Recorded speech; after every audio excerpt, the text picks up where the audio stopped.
Akala nyo ang balot, lako lang. Pero ngayon, meron na sa TikTok. So, umorder ulit ako sa TikTok ng 6 na peraso. Sinubukan ko. Pero yung dati, ang unang order ko is yung 1 dosena.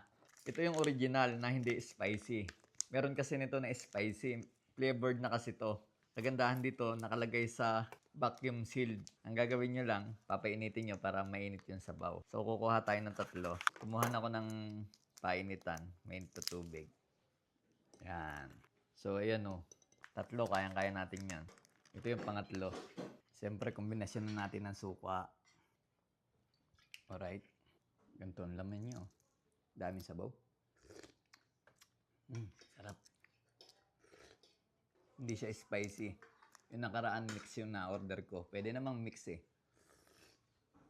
Trending na trending ito sa TikTok ngayon. Ang daming bumibili. Kaya ako napa-order uli. Parang balot sa puti.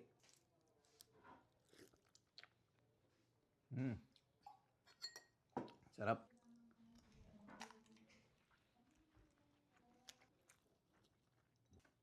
Sarap.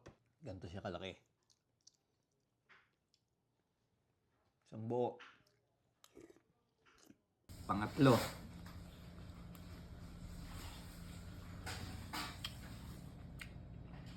Yung sarap niya, kombinasyon dun sa sarap ng suka ko. Grabe. Sa mga gustong umorder, nasa yellow basket lang sa baba.